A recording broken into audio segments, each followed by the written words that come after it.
votação é iniciada. Senhores conselheiros, retomamos aqui a nossa reunião de setembro. Nós estamos agora formalmente iniciando a sessão das 14 horas, que está agendada para as 14 horas do dia 16 de setembro de 2020. Nós iremos aguardar efetivamente o horário para dar início aos julgamentos com sustentação oral e com o acompanhamento dos patronos, mas por força das portarias vigentes do CARF, a gente pode antecipar alguns julgamentos, e o faremos com o item 67 da pauta. Iniciamos agora o item 67 da pauta, relatoria do conselheiro Lucas. Deixa eu ver aqui qual é o nome do contribuinte. Item 67 recorrente à Conduta, Indústria e Comércio de Malhas Limitada. Eu passo a palavra para o conselheiro Lucas para o relatório e voto. Obrigado, presidente.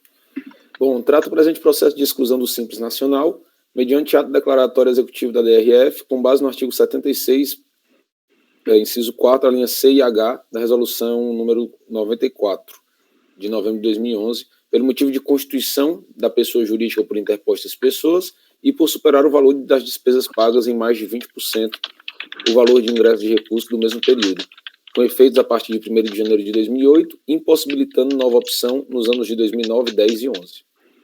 A emissão do referido ADE se deu em decorrência de representação fiscal, na qual a DRF de origem apurou, com base na contabilidade do contribuinte do exercício de 2008, que suas contas indicam que as despesas incorridas nesse ano pela empresa superaram em mais de 34% as suas receitas, nos dizeres da decisão recorrida. Constatou-se ainda que a empresa foi constituída no nome de interpostas pessoas. Sócios administradores da empresa, senhor Marcelo e senhor Arlindo, seriam, na verdade, prepostos dos proprietários da empresa Cativa Têxtil, Indústria e Comércio, e agiram em interesse desta última. Foram apontados os seguintes fatos para caracterizar a interposição. Como está disponível para os colegas, eu vou pedir licença para não ler. Certificado da exclusão, o contribuinte apresentou manifestação de inconformidade, alegando em síntese que houve grave equívoco do fiscal ao tentar modificar o alcance da lei, haja visto entender que a hipótese de exclusão prevista no artigo 29.9 da Lei Complementar 123 se refere a despesas pagas que superem 20% o valor dos ingressos de recursos, e não da forma como imputado pelo fiscal referente a despesas e receitas auferidas.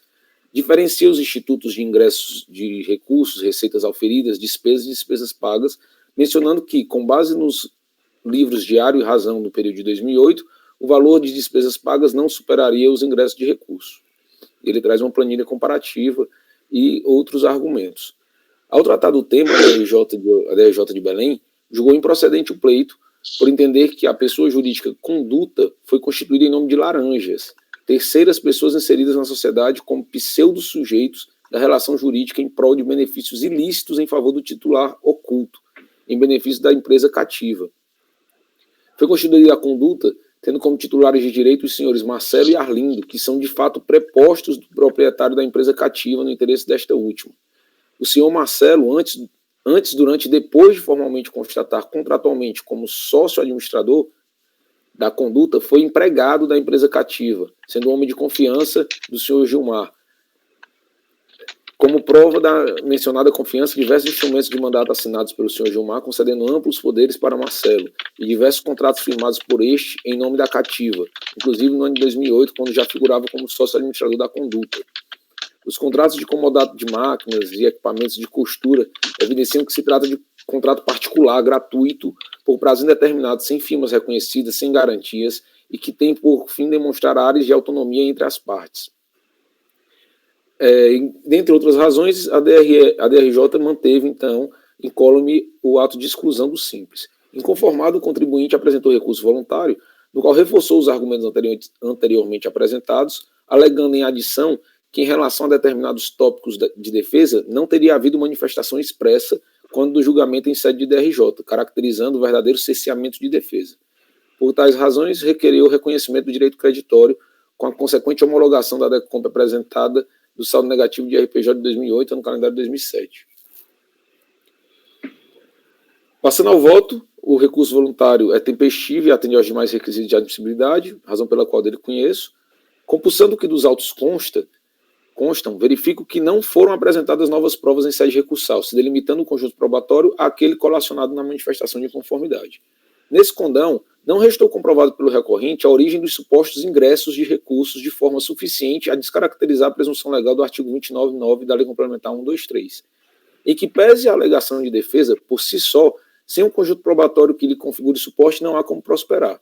De uma breve análise do livro Razão, colacionada às folhas 225 e 247, há diversos valores com a descrição aditivo, não sei, cativa, e outros crédito em nossa conta corrente, mas o contribuinte nem na defesa e nem em sede de recurso justifica essas transferências. E qual seria o intuito, contrapartida para tal, o que somente reforça a imputação fiscal. A título exemplificativo, seguem duas referências do livro Razão de valores creditados na conta do contribuinte, demonstrando confusão contábil e ingressos não justificados. E aí eu trago aqui essas duas referências, tem várias outras lá no livro Razão dele, justamente relacionada a outra empresa que está linkada com a imputação fiscal. Dessa forma, me filiou à decisão recorrida para manter o ADE de exclusão, haja visto o contribuinte não ter se desincumbido da obrigação de demonstrar de forma efetiva a inexistência dos argumentos levantados na ação fiscal. Quanto à ausência de manifestação expressa de todos os argumentos de defesa, esses são dispensáveis, uma vez o julgador encontrando elementos suficientes para afirmar a convicção. Não precisa se manifestar acerca da totalidade dos argumentos apresentados. Inteligência do artigo 489, parágrafo 1º, inciso 4 do CPC, em aplicação supletiva e subsidiária, nos termos do artigo 15 do mesmo diploma legal. Pelo exposto, voto por conhecer do recurso e, no mérito, negar-lhe provimento.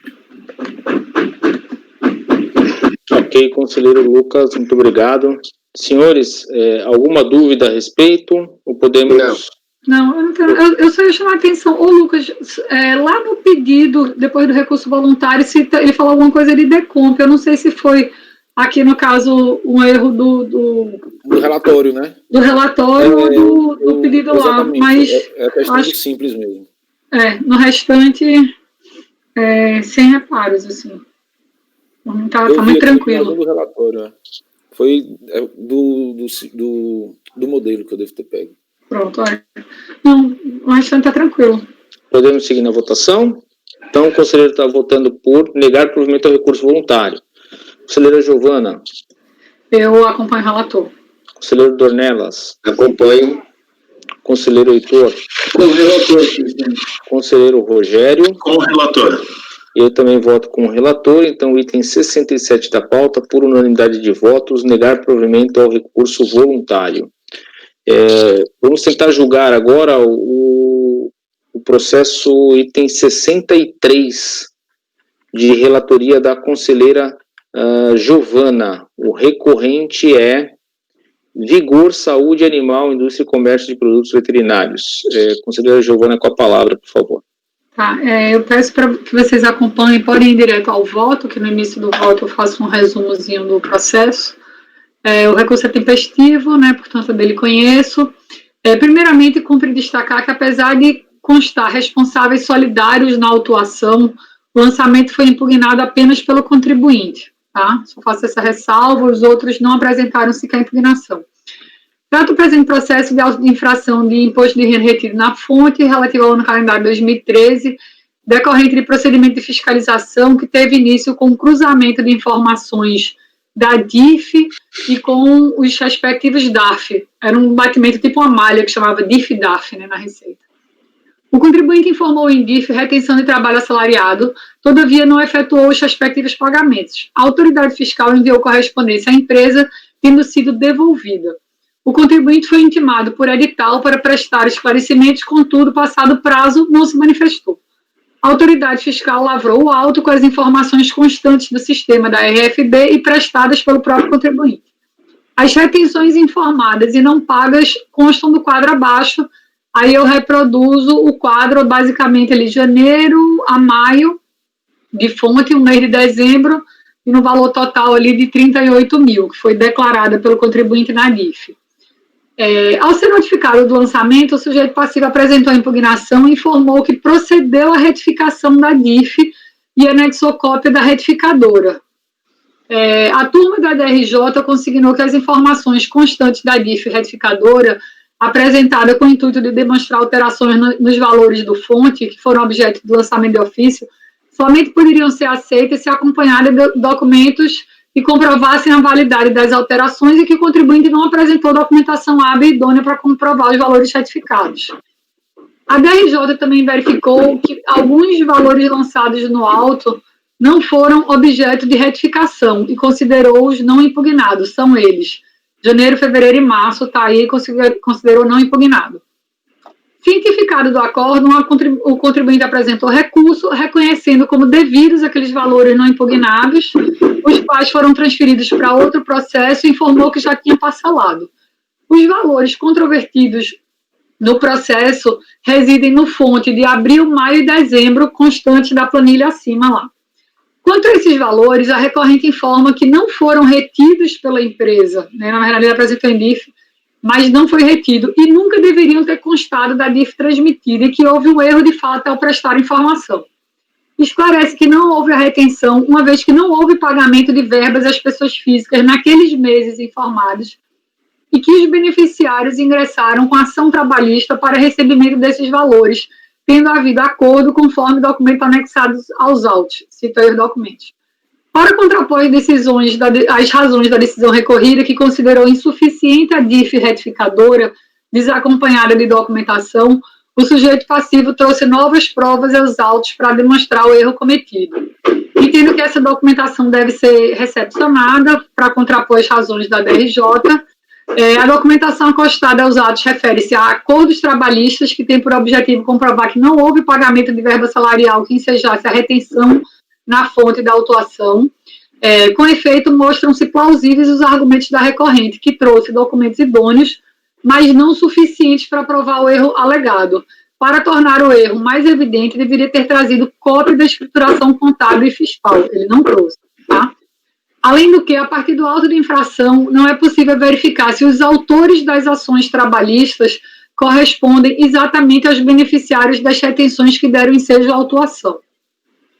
Nesse sentido, eu estou votando por converter o julgamento em diligência para a unidade de origem analisar a documentação, informar se os beneficiários das retenções da DIF correspondem aos autores das ações trabalhistas que resultarem em acordo e intimar o contribuinte para apresentar a escrituração fiscal e contábil. Se entender necessário, intimar o contribuinte para apresentar outros documentos. Enfim, como voto.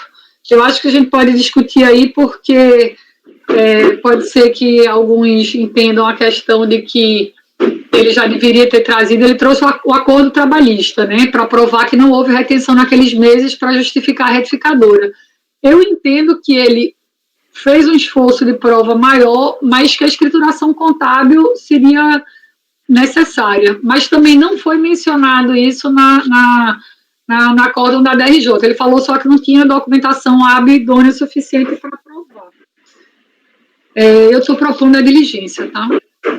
Eu estou levando em consideração, eu queria só chamar a atenção para vocês, assim, que, na verdade, isso foi um procedimento daquele de malha da Receita, que era o DIF-DAF. O contribuinte foi intimado por correspondência AR, o AR voltou. Ele foi intimado por edital. A gente sabe que dificilmente você, às vezes, tem conhecimento do edital. Enfim, o auto de infração saiu sem que o contribuinte tivesse apresentado, de fato, informação. Pela questão, ele foi devidamente intimado, mas ele não trouxe, ele não compareceu. E aí, quando ele tomou ciência da autuação, ele veio e apresenta só uma DIF retificadora. Ele disse, olha, isso aqui não procede porque eu informei errado, traz a DIF retificadora. A DRJ diz, olha, não é suficiente a DIF retificadora, você tinha que ter trazido aí, informar as razões desse acordo trabalhista. Ele vem com acordo, dizendo que foi acordo trabalhista, que não houve pagamento, que não tinha que ter retenção, que ele jamais fez retenção, porque sequer houve pagamento, que aquelas retenções se referem a trabalhadores que entraram com ação na justiça e traz os acordos trabalhistas. Então, ele faz o esforço de tentar justificar a retificadora, mas não traz a contabilidade. Eu acho que se mostra plausível, né? Mas, enfim, é isso. Certo. Senhora Giovana, muito obrigado. Debate, senhores.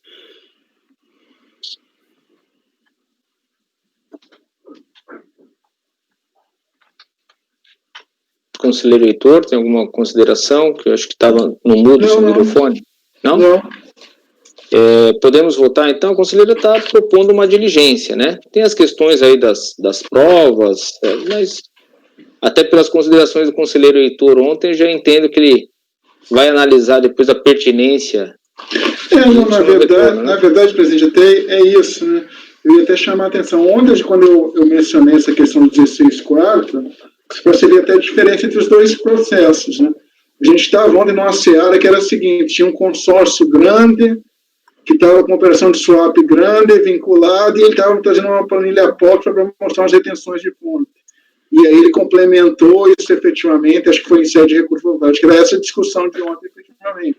Você vê que aqui, primeiro, ali a gente estava em sede de decomp, eu acho, pelo que eu me lembro, e o ônus da prova é do contribuinte. Tem essa diferença aqui, olha a diferença dessa situação. Aqui a gente está num lançamento de DIRF-DARF, notificado por edital ao contribuinte, e que, na verdade, essa questão da fonte retificada em nenhum momento tinha sido abordada até a DRJ efetivamente trazer isso aos autos. Então, aqui eu não me vejo complementando a prova via recursal como eu me vi ontem. Então, não teria nenhum problema em admitir essa diligência, entendeu? É a diferença, assim, de situações que me fazem com que a situação eu dissesse, olha, eu vou ser restrita em relação ao 16/4, e essa você, assim, eu não me sinto violando o dispositivo ao aceitar a complementação da prova. Basicamente é isso. Então, não teria problema nenhum. Por isso que eu nem iniciei os debates aqui, porque eu acho que é um caso bem diferente do que ontem eu me bati um pouco para aceitar a prova em sede de recursão. Perfeito, conselheiro. Realmente, esse processo é bem sui generis, né? O rito é lançamento, dele. Né? Fernando, eu só sugeria a Giovana, se me permitir, intimar primeiro o contribuinte a trazer esses documentos contábeis e fiscais, né? Eu coloquei, Dornelas, eu não sei se ficou claro aqui, ó. Intimar o contribuinte lá na diligência, né? Analisar a nova documentação, informar os beneficiários, intimar para trazer a escrituração. Eu posso mudar a ordem, não é isso? O terceiro e o quarto, né? Eu vou. Tanto os demais documentos que se entender necessário, para analisar de uma só vez, faz conclusivo. Eu vou mudar a ordem Eu coloquei logo intimar o contribuinte a trazer a escrituração fiscal e contábil, analisar a nova documentação trazida, informar, e aí vai. Mudei a ordem. Obrigado. Bom, senhores, não havendo dúvida, vamos colher os votos, então, né? Conselheiro Dornelas. Eu acompanho a relatora. Conselheiro Heitor. Com a relatora, presidente. Conselheiro Rogério. O conselheiro Rogério está congelada a sua imagem, conselheiro. Com a relatora, presidente. Tá ok. E conselheiro Lucas. Também com a relatora. Tá certo. O conselheiro Rogério já se manifestou também. Tá com probleminha na imagem, mas ficou claro aqui no áudio que ele concordou e votou com a relatora. Eu também voto com a conselheira relatora. Então, o item 63 da pauta ficou por unanimidade de votos, converter o julgamento em diligência. Certo? Presidente, eu tenho outro processo, se quiser, muito tranquilo. Não, vamos parar agora, né? Até porque se passar um pouquinho a gente complica o nosso apoio, aí tem que fazer um vídeo à parte. A gente está numa boa toada aí, temos poucos processos, hoje de tarde a gente tem bastante processo, amanhã tem pouco processo. Eu vou pedir então para a Patrícia a gentileza de interromper a gravação. Ok, presidente, gravação encerrada.